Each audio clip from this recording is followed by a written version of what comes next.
Magandang araw, Bayang Pilipinas. Luzon, Visayas at Mindanao, muli tayong bumabati sa ating mga kakwentuhan. At ito pong ating pag-uusapan, katulad ng dati, yung pong napapanahon. Yung pong mga pinagkikwentuhan sa mga barberyahan, yan po ay talagang natural lamang. Ito pong pag-usapan natin ngayon, itong isang kondenado. Yan. Alam niyo po itong usong-uso ngayon, yung pong magkondena. Pero ang isang paboritong kondenahin ngayon, kapwa natin Pilipino, ito pong si Apollo Kibuloy. Si Apollo Kibuloy po ay isang pastor na ito po ay talagang nangapital po ng kanya pong kaalaman, nag-aral po ito at nagsumikap, determinado at walang sinayang na panahon. Umasenso, yumaman, nagkaroon ng eroplano, may helicopter pa, di ba? Ngayon, ito po mga kababayan natin, Pilipino. At ang kanyang kingdom nandoon sa Davao City. Ibig sabihin, ito pong kinokondinang ito na pastor ay nagsumikap. Pero yung pera niya, inilagay niya rito sa Pilipinas. O hindi ba? Yan. At ito ay naakusahan pa sa Amerika dahil magdadala ng dolares dito sa atin.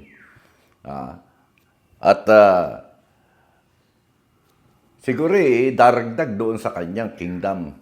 Anyway mga kababayan, ito wag na natin pag-usapan yung kanyang mga testimonya na siya Son of God. Pararaanin lang natin yan. Siyang may-ari ng kaluluwa. Siyang may-ari ng sanlibutan. Sabihin natin, doktrina yan. Pero sa isang nagninegosyo, sabihin natin sales stock, di ba? Pinag-aralan niya po yan At karamihan naman ng kanyang sinasabi, kanyang sinusuportahan. Meron siyang binabasa. Pati Biblia nagagamit. O hindi ba? Pinili niya yan Ngayon, ang sistema ito, yung ginagamit niya, ipinagamit niya kasi. Yung ginagamit niya sa pag-asenso niya, ipinagamit. Namulitika rin. Kaya nga, yung politika at saka yung relihiyon, hindi dapat yung pinagsasama Sapagkat yan na talagang naglilikha po ng kaguluhan yan. Dahil yung kalaban sa politika, siyempre, ang pupuntiryahin, yung pong relihiyon. Ano ho bang nasa sa likod ng relihiyon at ng politika? Di ho ba? May kayamanan dyan Yan, mga kaibigan natin. Lahat ho ng relihiyon, meron kanya-kanyang gimmick. Hindi pala relihiyon, sekta. Yan, kasi ang relihiyon yung Christianity, meron pong mga sekta na dyan talagang kinoconcentrate nila ang kanilang gawain para sa kanilang sekta. Di ho ba, kahit naman Katoliko meron yan yun ho bang El Shaddai, di ba? Yung kay Mike Velarde. Sa bagay, ako po'y nalulungkot sapagkat si Mike Velarde, may sakit na po siya ngayon Lymphoma, yun hong parang cancer sa dugo. Maganda naman ang mga ipinakita ni Mike Velarde para sa ating mga kababayan, lalo na sa mga Katoliko. Hindi ho ba? Pinadaman niya at ipinaalam sa tao na meron talagang himala. May himala. At yung himala na yan, yung nangyaring pagbangon niya sa kanyang buhay. May mga failures siya Dito talagang ibinigay sa kanya ng kanyang pananampalataya. Okay? Katulong pa nga dyan si Bishop Bacani. Sa totoo lang, spiritual leader niya yan dyan. Katoliko. Yumaman. Lumaki ang kongregasyon niya. At ito, kinundina ba? Kinukundina. Parang kanto-kanto, katatawanan, balik na rin ang payong, ilabas ang wallet, yung mga ganyan. Ginawang biro-biro. Pero ito mga kababayan natin, kaya natin pinag-uusapan. Marami po namang relihiyon eh. May Muslim, may Buddhist, may Taoist, kung ano-ano. May Kristiyano. Yung sekta, yan po ay bunga ng kanilang determinasyon para palaganapin yung salita doon po sa Biblia. Hindi ho ba? Yan. Napakarami pong mga pastor sa buong mundo, sa buong mundo. Ang talaga naging bilyonaryo eh. Ito pong si David Oyedepo. Sa Nigeria po ito eh. Bilyonaryo ito eh. Christian. Si Kenneth Copeland ng Amerika. Bilyonaryo rin. May mga jet din eh. Si Benny Hinn. Sa American din po yan. Pag sinabi kong Amerika, USA po USA. Okay. Ito pong si Creflo Dollar. Bilyonaryong pastor din po ito eh. Saan yumaman? Sa kongregasyon. Doon po sa Singapore, meron din. Yung Joseph Prince sa Singapore, naging bilyonaryo rin. Dahil sa kanyang sekta. Christian din po yan. Si Adeboye, ng Nigeria, naging bilyonaryo rin. At yung Joel Austin ng Amerika, bilyonaryo. Ngayon, pagka ito po ay hiningan nyo ng testimonya, sasabihin ito blessings sa kanya dahil sa kanyang pananampalataya. Binigyan siya ng blessings ng Diyos. May pagtatalunan ba ron? Wala. Yun ang kanilang paniniwala at sinasampalatayanan eh. Yung kaniyang mga kawan ay nagtataasan ng kamay at nagpapalakpakan. Bakit? Sa tagumpay na tinatamasan ng kanilang sekta, sa pamumuno ng kanilang pastor, kanya-kanya eh. Kung ikaw ba'y Katoliko, hinihingang ka ba niyan? Hindi naman eh. Pupunta ka rin para magbigay. Ito nga lang kay Pastor Kibuloy, kaya ito ay naging mainit na usapin. Kasi yung mga tauhan niya nagtitinda. Siyempre, ang bumibili, Katoliko rin. Di ba? Ano masama naman sa pagtitinda? Kung idinidedicate naman nila yung sarili nila doon sa kanilang leader. Kani-kanyang doktrina yan eh. Ilagay mo na sabihin mong brainwashed sila. Bakit? Sino bang hindi nabi-brainwash ng relihiyon? Hindi ho ba? Conditioning of the mind yan eh. Huhugasan yung iba mong, kaya nga brainwashing eh. Huhugasan yung iba mong pinaniniwalaan, papalitan mo ng bago. Makabago. Kaya hindi ko sinasabing yung ginawa ni Pastor na Pagyaman, hindi makatarungan. Pinagsikapan niya yan eh. Ang sistema, na-involve nga lang doon sa mga binibintang na kriminalidad. Na mga kabataan niya kanya pong pinagsasamantalahan. May lumulutang na ilan, di yan po ay korte na po ang bahala dyan. Kung dahil may kasalanan siya sa batas, pagdudusahan niya yan. Conforme na po yan sa hustisya natin. Hindi naman niya pwedeng ibintang mong ganito yun na agad. Ang daming relihiyon dito sa Pilipinas na yumaman na. Hindi na po natin babanggitin yan. Kung sino-sino. Yung mga Katoliko, di ho ba? Simula pa ng tayo maging Kristiyano. Ang kauna-unahan ho talaga Katoliko eh. Ang sumibol dito sa ating bansa. Nakita ngayon ng iba, Ngayon kanilang pinananampalatayanan, aba, ang sarap ng buhay ni Padre Damaso. Ha? Ang sarap ika ng buhay ika ni Bishop Inso. Aba, Diyos ko. Ay total, may alam na rin ako. Ayan, nagtayo ng kanila. Ang una nagprotesta nga dyan, hindi ba? Alam naman natin. Yung nagtayo ng pangalawang relihiyon, yung pong Aglipayan, kay Gregorio Aglipay. Tapos, dumami na po yan. Dumami, sunod-sunod.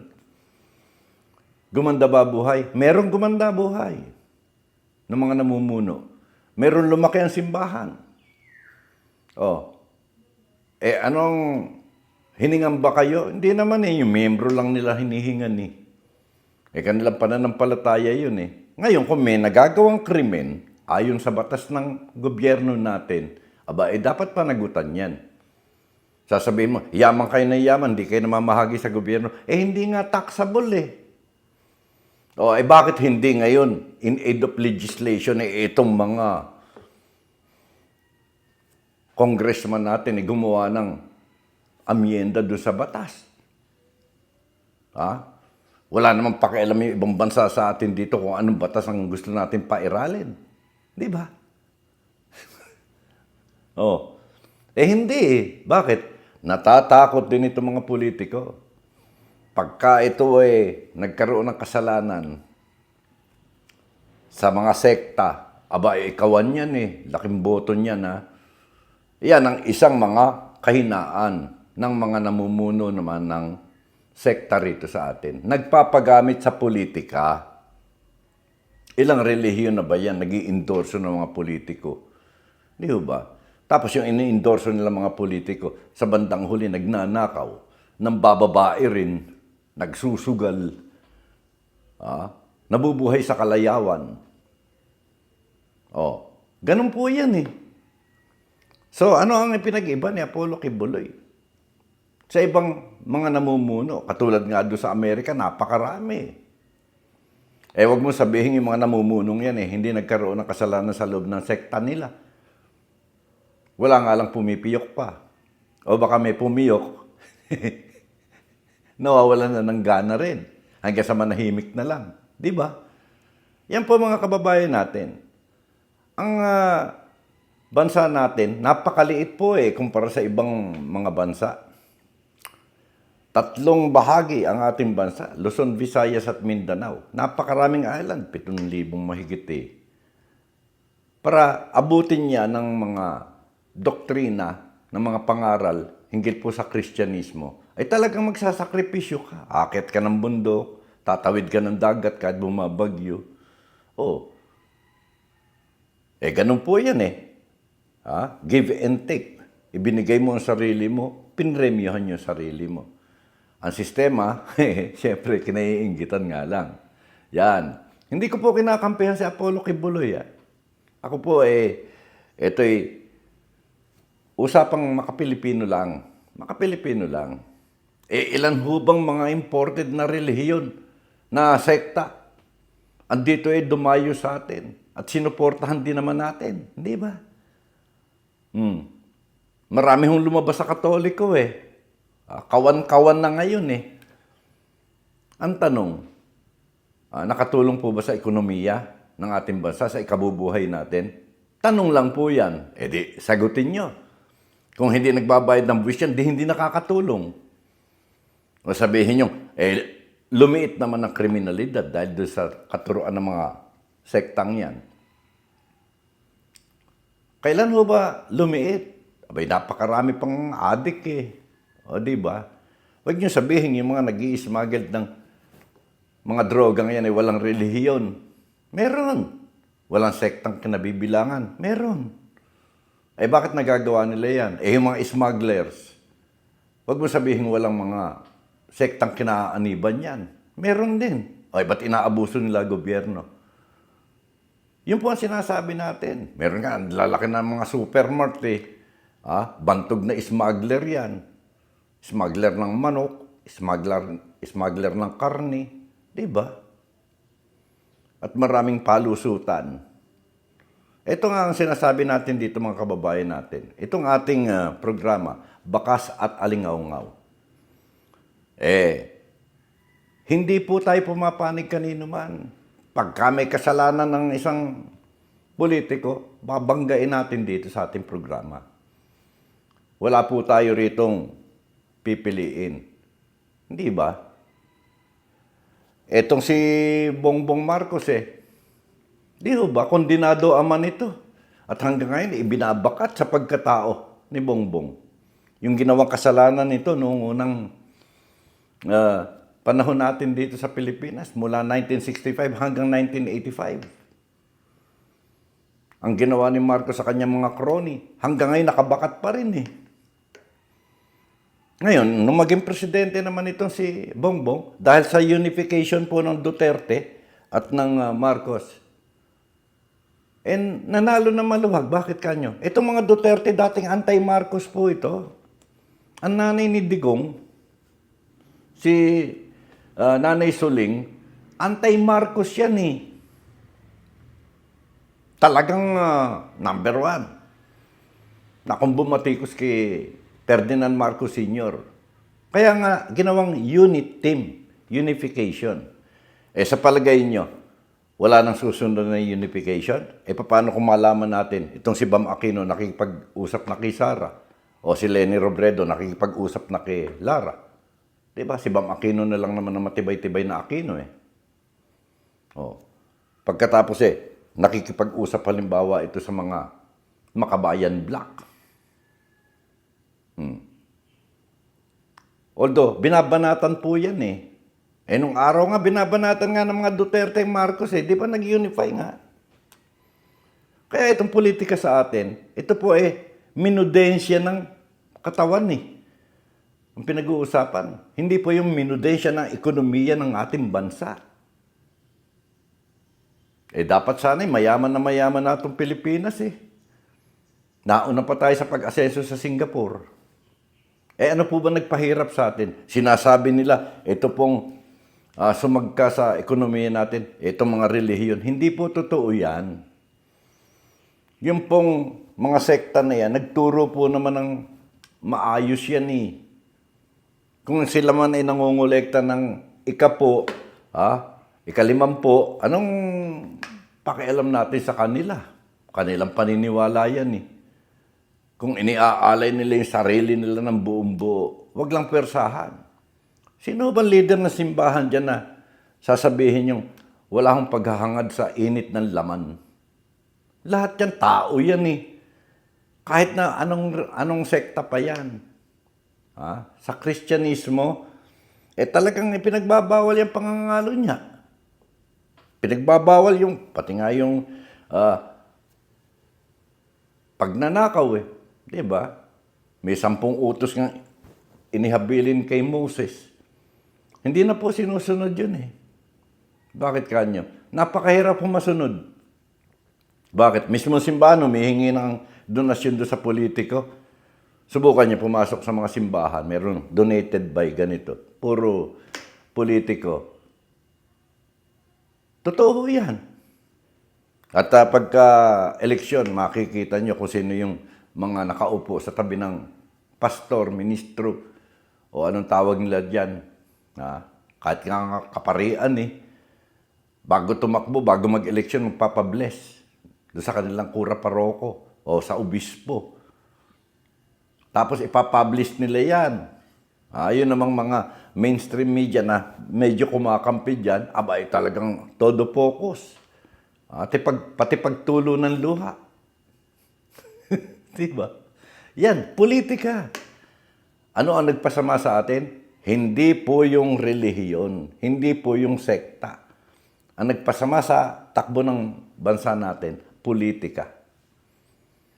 Sino ba namang sekta ng relihiyon dyan ang hindi mag-i-endorso sa'yo kung inunahan mo mag-donate ng 2 milyon? Di ba? Nakapagpagawa ng isang kapilya, additional na Bible school nila. Ito ang sinasabi natin dito sa Bakas at Alingaungaw ng atin pong kwentuhang ito. Mag-subscribe kayo. At i-share nyo naman at i-like. Wag na kayong mag-bash sapagkat hindi tayo magkakalaban. Kahit i-buzzer nyo ako, i-erasing ko lang yan, ibablock ko lang yan eh. Bakit? Makakasira pa yan. Makakasira yan sa ating pagkikwentuhan. Kung ayaw mo makinig, hindi, huwag kang makinig. Pero kung sa palagay mo may pakinabang itong pakikinig mo rito, kwentuhan lang naman eh. Di ba? Kaya ito mga kababayan natin, wala pa naman nang babasa atin. Puro kaibigan pa. Yung atin pakiusap lang. Okay? Subscribe. Share. Like. Importante yan eh. Okay. Itong mga smugglers natin. Ang dami. Human smuggling. Smuggling ng manok. Pag human smuggling, ayan, ang may pakialam dyan, yung Bureau of Immigration na. Natanggal na naman yung kanang commissioner, si Commissioner Tansinko. Kaya, ngayon naman, ang pinag-uusapan, ito pong si Chief ng Pagcor na si Tenko. Yan. Kung atin pong lilimiin lahat, ano ang punto de vista rito? Puro po pera. Puro salapi. Politiko, pork barrels, pagka marami ng pera, ayaw i-deposito sa bangko natin, natatakot sa AMLAC, gagamit ng ibang pangalan, i-deposito sa ibang bansa. Nagalit naman tayo dito sa Pogo dahil yung mga ninakaw na mga inchik doon sa ibang bansa, dinala naman dito. Anong violation na nagawa nila? Dito nagsisimula yung scamming. Maraming nalolokong mga nananaya dyan sa mga kung ano-anong palabas nila riyan. Hindi ba? Saan patungo yung perang yan? Sigurado ilalabas din nila yan. Baboy, nag-i-invest sila rito. Bilyones. May gamit silang 2 babaeng ngayon ay superstar na. Si Alice Goo at saka itong si Cassandra Ong. Maniniwala ho ba kayong yan 2 yan ay super billionaire? Hindi. Yan po ay partida lang. Partida lang. Naiinis na ho yung mga kongresista. Pagka humihingi ng mga executive session, sasabihin mo ba totoo? Bakit ibig malaman ng mga politiko? Ipakukulong ba nila? Pa-aresto ba nila? Yun ang sinasabi natin. Di ba? Nakasama ba sa takbo ng ekonomiya? Natatakot sila. Dahil baka itong mga ito, pondohan yung mga kalaban nila. Di ba? Alam niyo naman ang politika rito sa atin, pera-pera. Nang pakikipagnitian lang ni Congressman Dan Fernandez dito kay Cassandra Leong, di ba? Pati yung hairdo. Nagiging laman po ng katatawanan sa Kongreso Hindi ho ba? Yan. Aminin mo na ganito para silang husgado. Kaya, mga kababayan natin, mga kabakas, tingnan natin ang susunod na kabanata. Huwag po kayo makakalimot, mag-subscribe, share, like. Maraming salamat. Mabuhay.